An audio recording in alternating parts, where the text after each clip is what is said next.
Hello, everybody, and thank you for joining me today. Well, today marks the 100th anniversary of the ratification of the 19th Amendment. Can anybody tell me what the 19th Amendment is? Do you remember? Well, I wouldn't have either, except that I did look it up on when I was opening up my computer. I saw that the picture was there on my Google and had the statue that is in Tennessee of the five women that helped get Tennessee over the edge to be the 36th state so that the 19th Amendment would be ratified. And that is the women's suffrage movement, women's rights, the ability to vote, among other things. And today marks the 100th anniversary of that. As I was doing a little reading on that, I came across something that was interesting.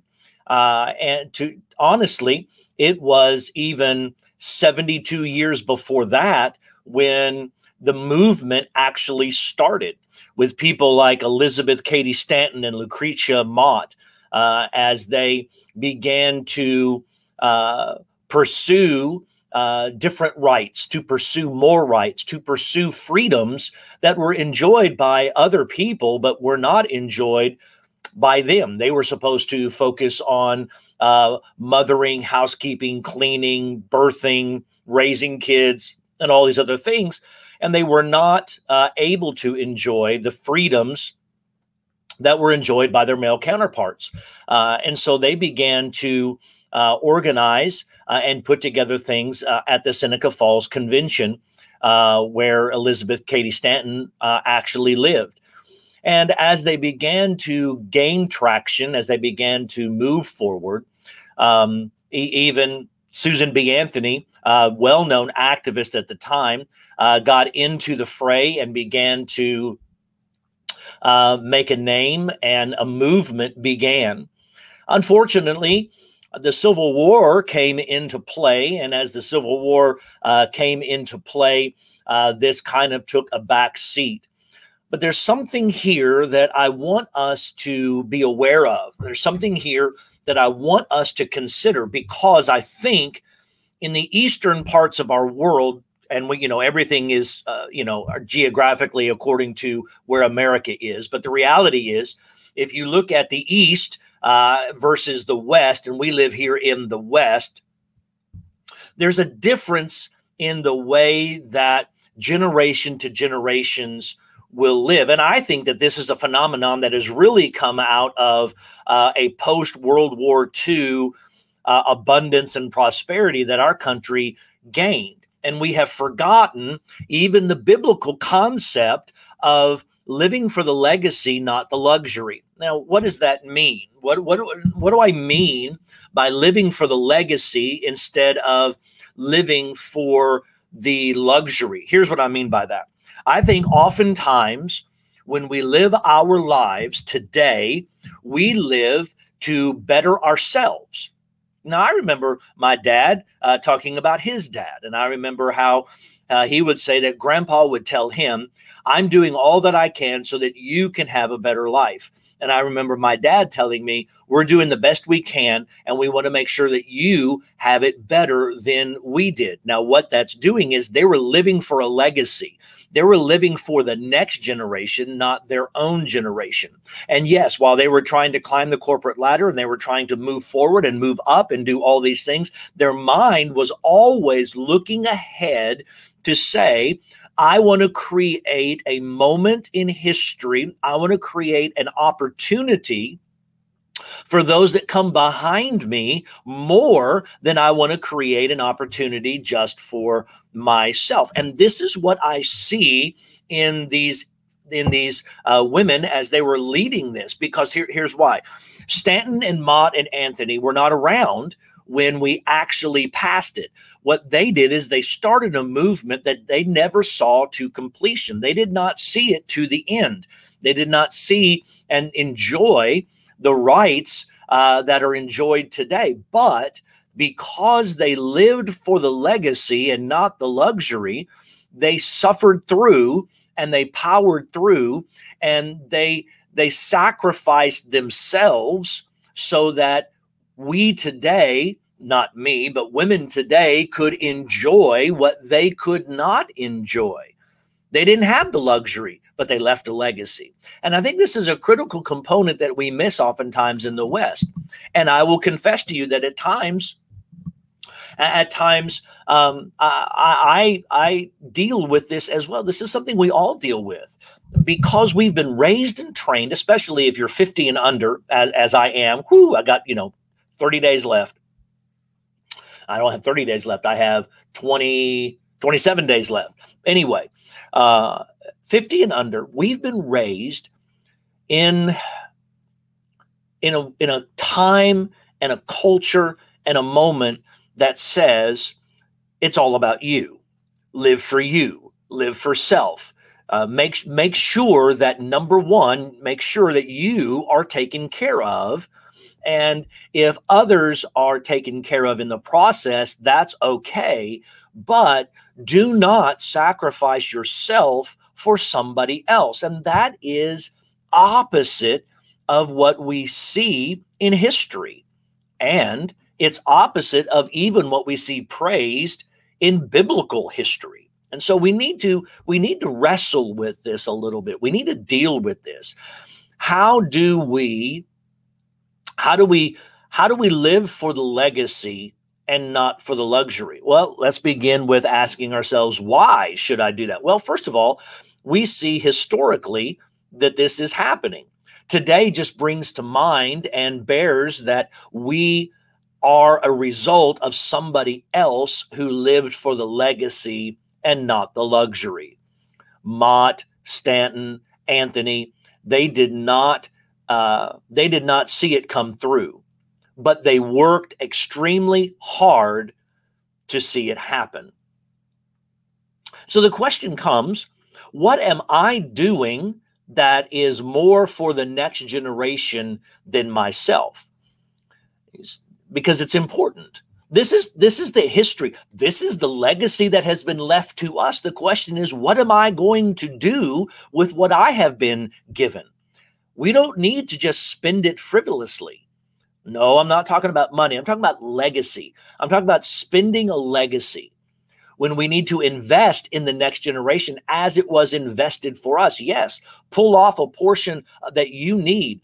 Use what you need, but at the same time, we cannot use up all of this legacy and not leave it for somebody else. It is of critical importance that we look at how can I live in such a way that is better for the next generation than maybe it is even for me. How can I live in such a way that I may not enjoy the fruits of my labor? And see, this is so hard. Because I hear people in church all the time, well, I want it my way. I want it this way. Hey, that's great that you're thinking about somebody else, but I want it my way. I want you to focus on me. I want you to handle me. I want you to take care of me. I want you to make sure that you do everything I want, and then we'll talk about somebody else. And that's just not what I see in history. It's not what I see in biblical history. In fact, I see in nations and organizations where that narcissism reigns at the highest levels actually crumble and fall. But those organizations and countries and movements where they thought about the legacy more than the luxury, we see them having a sense of completion. We see them having achievement. We see them having success. And we see them bearing fruit for generations to come. We need to be thinking about the next generation. Jesus would say it this way: love your neighbor as yourself. See, we use that term. We talk about that. Love your neighbor as yourself. Well, do we? Do we love our neighbor as ourselves? It's an ominous question because it reveals where we actually are. I was thinking about this, and my mind went to Hebrews chapter 11. And Hebrews chapter 11 is in many circles called the faith chapter, or the hall of faith. Here, as the writer just commends and approves all of these people who lived by faith, and the resulting actions of them having lived by faith was a better life for the next generation. And there's one verse here at the end that really attracts me, and it brings me thoughts today. All these were approved, but they did not receive what was promised. I'm talking about, others, not even named, others experienced mockings and scourgings, as well as bonds and imprisonments. They, unnamed, were stoned. They, unnamed, were sawed in two. They died by the sword. They wandered around in sheepskins and goatskins, destitute, afflicted, and mistreated. The world was not worthy of them. They wandered in deserts and on mountains, hiding in caves and holes in the ground. But all of these were approved through their faith, even though they didn't receive what was promised. In other words, they lived in a way to leave a legacy of faith for the generations to come, even though they didn't live in the luxury of experiencing the benefits of it during their lifetime. They suffered so we would be saved. They lived in difficult times so that we could live out our dreams. And I think that we need to bear this in mind, because the next chapter, therefore, which means you've always got to go back and see what was said, because of the hall of faith, because of those that lived for the legacy and not the luxury. They are such a large cloud of witnesses because of them surrounding us. Therefore, let us lay aside every hindrance and sin that so easily ensnares us, and let us run with endurance the race that lies before us, keeping our eyes on Jesus, the source and perfecter of our faith, for the joy that lay before him.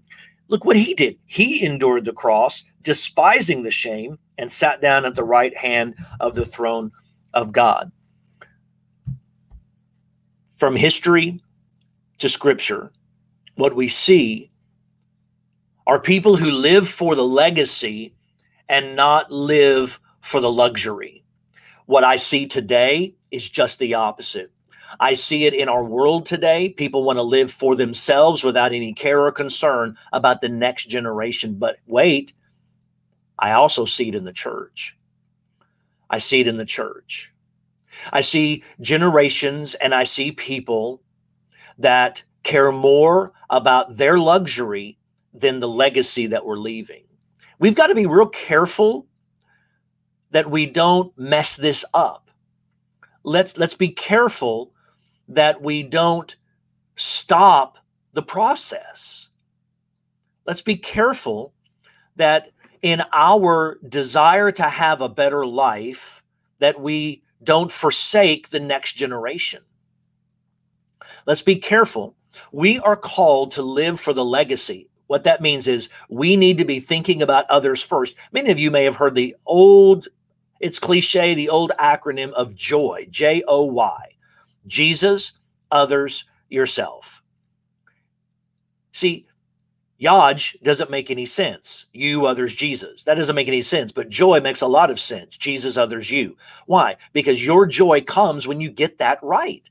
When you concentrate on what does Jesus want, love God with all your heart, soul, strength, and mind.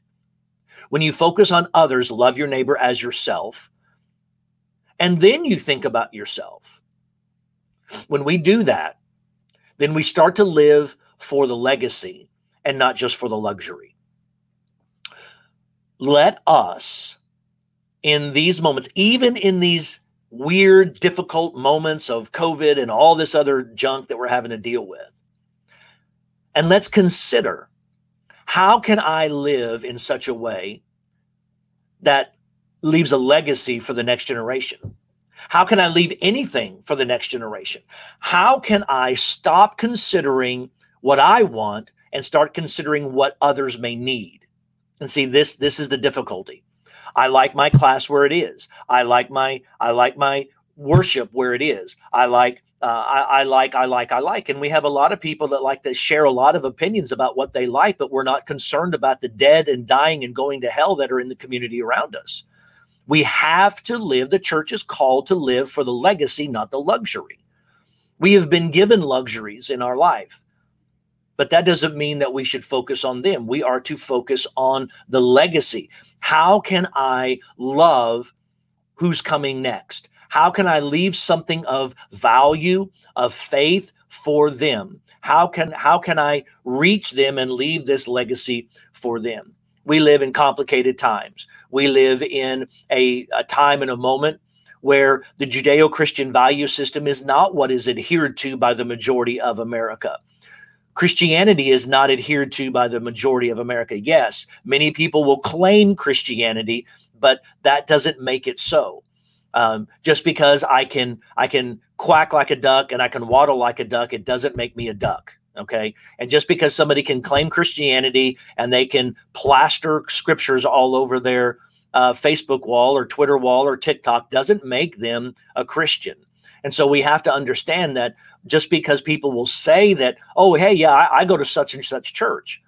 No, they don't. Many of them don't. And we need to be wary of that, not in a way to look negatively, but we need to be able to help them understand, how are we living? When you had 100 years ago, 60 to 65% of people not only claiming Christianity, but attending church, to where now when you look at the college and teenagers of today, you're looking at about 12% that would claim Christianity or attend church. And the generation that's coming up is down to 4%. These are all the statistics that Barna has put out. They've held true now for 15 years, that the projections are holding true, that somehow we are not leaving a legacy of relationship with Christ that the next generation is taking up. And that's on us. We cannot continue to point the finger and talk about how bad the culture is. That's the culture we live in. We're living in it. We're shaping it. The question is, how am I shaping it? And I think that we see not only from the history of the women's suffrage movement beginning in 1848, but not being concluded until 1920, there were those that made the movement a reality that didn't see the fruition of it.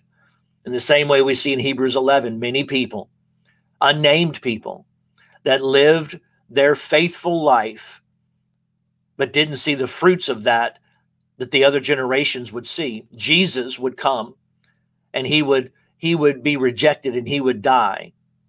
Why did he do that? He did it for you. He did it for me. And so the question lingers, doesn't it? What am I doing for the next generation? What am I leaving for them? What am I providing for them? And let us consider, how can I live for the legacy and not the luxury today? Hey, thank you for being with me, Keith. I love this chapter too. I think it's a great chapter, and so, hey, everybody, thank you for joining in. I see you all, and the Eagleharts and Bentleys and Floyds, thank you for joining me. Mike, good to see you this morning.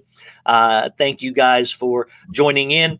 And I appreciate that. And I appreciate the opportunity just to share a word today of encouragement. Maybe sometimes it's a little bit more difficult than that, but just how can we live for Christ in such a way that provides for the next generation? We've been handed down many wonderful legacies, and we need to find ways to invest that and provide for the coming generations. I certainly understand that they may reject it. They may not want that. But at the same time, our job is not their rejection. Our job is to be providing. But that means we have to build relationships to overcome the rejections. I find more often than not, many are open to discussions and conversations as long as those conversations don't come with condemnations. And we have to be real careful that we have a conversation. And, hold firmly to your convictions. But at the same time, we have to have a conversation, have to have a dialogue, and have to listen well. And we have to listen often. Ask about, what's your story? Tell me about what's going on in your world. How's this affecting you? and take a moment in a conversation to focus on them and watch them as a person, a human, will open up and be receptive to your interest in them as a person. And it's amazing how conversations can get kickstarted in that way. My friends, live for the legacy, not the luxury. And this is how we change our community. This is how we change our world. And I know there's not a lot of hope in our world today. A lot of people don't have hope. I mean, there's an eschatological view from Scripture that would suggest things aren't going to get better until Jesus comes. They're going to get worse till Jesus comes, which only means that we have even more work to do, and we have to be laying down the rail system to connect people to Jesus. So let's do that. Let's do that together, and do all that we can with the time we have until Jesus comes back. You guys have a great day.